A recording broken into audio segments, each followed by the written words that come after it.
What we do here is go back.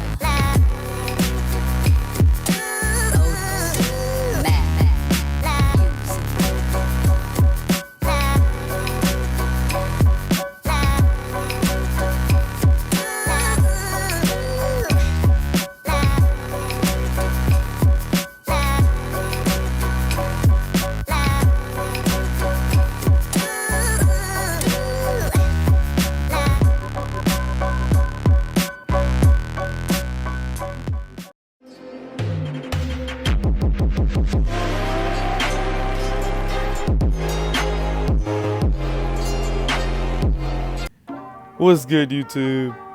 Back out with another video, man. Today you see I'm on a brand new build, brand new to YouTube, not brand new to me. I've been working on this build behind the scenes for a minute now. Finally, in this gameplay, it was park ready. I was ready to take to the park. You see the ratings, really solid. I did something different than most people do on their playmaking shot creator, which is give it the ability to get 3 finishing badges. I think Slithery Finisher on Gold or Hall of Fame, if you can get it, is like by far the best finishing badge this year. The way dunking is, it's very, very animation based this year, you know, like if they want to give it to you. So, you know, I think Slithery Finisher really helps you get those dunks, even if you don't have a very high rating like my guy. And you'll see that as you saw in the intro clips as well as you will in these videos. I'm considering maybe switching my shooting badges around, Deadeye, maybe Tireless, maybe Volume, whatever. But right now in this gameplay, I was rocking with Hot Start, and you see I was not rocking difficult shots, and you still saw the fadeaways in the intro clips. Like, fadeaways are just broken this year, man. I don't even know what to tell you. As far as playmaking badges, I've got my essentials, my 4 essentials, Diamond Floor, General Handles for Days, Quick First Step. If they ever fix ankle breakers, I might rock that. I might rock Space Carrier, that's what I did last year. I don't really know. Flashy Passer, we'll see, but for now I just have it on Unpluckable. And then here, eventually I'm gonna probably get Intimidator, maybe something like a Rim Protector, maybe Pick Dodger, you know, defensive badges. As long as I have my clamps, I'm usually good. But with that being said, let's get into these gameplays, man. Now, y'all can call me crazy all you want, okay? I still believe my slashing playmaker build is the best ISO build in the game, point guard wise. Now, right now, with the state the game is currently in, with shooting kind of being up in the air, like I said earlier, the fadeaways just being broken, and just everybody's still kind of new to the game, that build isn't, you know, perfect yet, okay? I think when everyone figures out shooting, especially including like my teammates, for example, you know, having extremely consistent shooters, that'll open the floor up for the slashing playmaker more. Also, me being able to figure out how to shoot on him, badges, jump shot, that'll help a lot. And, you know, for something like Rec, where I can have more than 1 or even 2 teammates that have floor general, I could really get a huge help with, you know, the ability to shoot on that build. And if he can just consistently make threes, you know, on the line, not even from like deep range, it really will be the best ISO build in the game, because the ball handling's so high, the speed's so high, the finishing's better, and it gets lockdown takeover, so that's so much better on defense. I still hold my own on defense on this build, but it's definitely tougher. You see me, great release, can't get that shot to go, man. But, you know, I shoot just fine on this build. The 85 three-pointer pretty low. Did you see that guy? As soon as the pass was thrown to him, it just zapped him away from me. I had no chance defensively to stay with him. Really just makes no sense. I can't really understand that in the game, because defense is already hard enough, you know, sliding around, feeling like, you know, you're on ice skates half the time.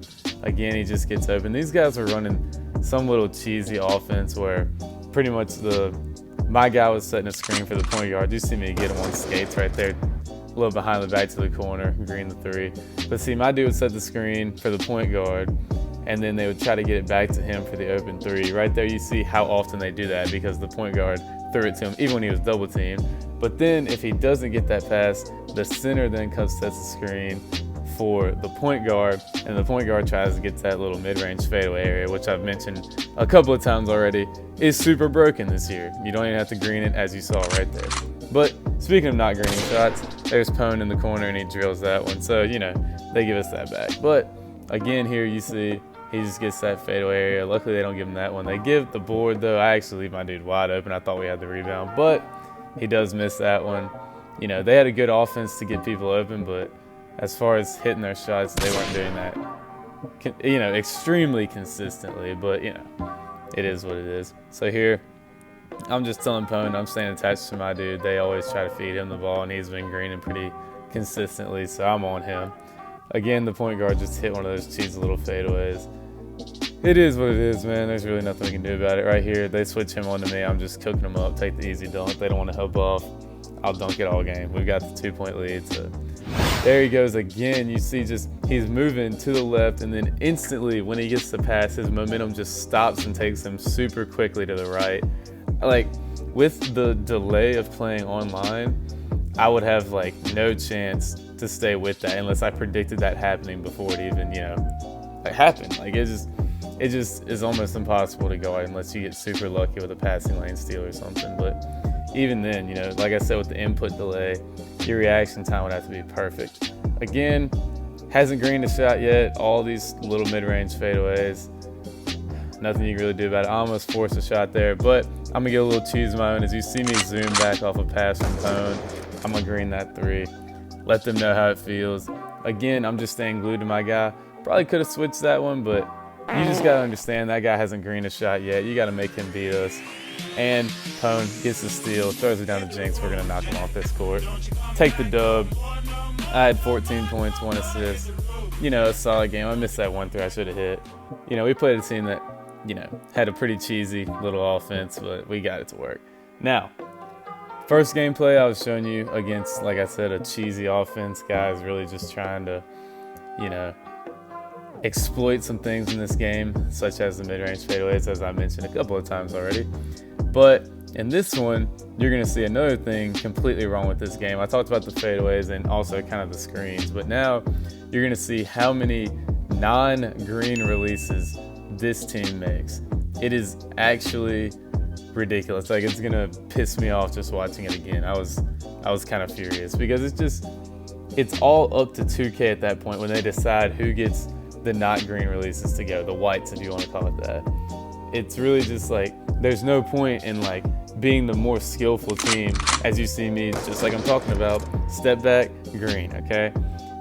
If 2K made it where all good releases, you know, open shots, you know, utilizing your badges the right way, went in, and, you know, there was a higher percentage of that to be a green, you know, if you time your shot perfectly and you're open, or, you know, maybe your dead eye kicks in a little bit or something like that, green machine, you know, that makes sense. But if they just make it where shots like that go in all the time, then it really just, I mean, like, it doesn't make sense. There's really no difference in whiting a shot and greening a shot if 2K is just going to decide that some whites want to go in and some whites don't want to go in. If that makes sense what I'm saying. You know, it's all up to 2K at that point, or, you know, the game itself.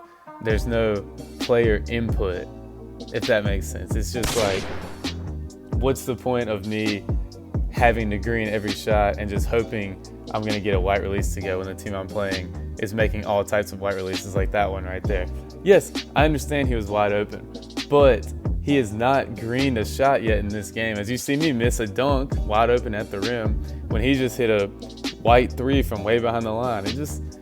It's not, you know, even. And, you know, I don't know. And then you see here just an animation drags me out of bounds on a perfect pass, like I was wide open, passed through to me, and it just threw me out of bounds. And then here, that guy's open. Again, can't green his shot. He's got his meter off like he's confident that he can green, and yet he's just hasn't greened one yet. And they've given him all of the shots. I mean, he missed that mid-range at the beginning of the game, and then they've given him 2 threes. Like, these guys have 11 points, and they have failed to green a shot yet, okay? That's where we're at right now. And it's not like they've been taking a bunch of layups and stuff, kind of like I have. They've literally taken, I believe, 1 or 2 layups. Here again, deep range, doesn't green it, and it goes in, you know? And we've already missed a white release, I believe, in this game. It just doesn't make a lot of sense to me. But So like I said, they have 14 points right now in this game. They have failed to green a shot, and I believe all but 1 or 2 of their buckets have been jump shots that they have not greened. So playing good defense here. Again, he's open. You know, mid-range, if they want to give somebody a non-green mid-range every once in a while, I can understand that. But it's the deep threes that kind of get to me. If he made that, I understand that one going in. It was a wide open mid-range. But anyways, we're just trying to clamp up here. As I mentioned before, they have 16 points. Hadn't greened a shot yet. Again, we get a steal. It just doesn't give it to us. Somehow that center grabbed the ball, even though Jinx stole it. Finally, we get a steal. We have been working so hard for it. Jinx is going to throw it down on the other end. 16-19, just try not to give up any threes at this point. Good rotation by Pone, knowing that guy isn't very comfortable to shoot. We both go out on the shooter, and we're like, okay, you know, give up a 2, don't give up a 3. And right here, I'm going to get the ball, and I see the help, try to throw it to Jinx. It gets tipped. Luckily, I get the ball back. I'm just going to get a little cheese of my own. It was my first mid-range fadeaway. Don't hate on me, all right? I had to win the game. With that being said, man, y'all make sure to like the video, share everything when you play 2K with. I'm going to roll the outro. Peace out, y'all.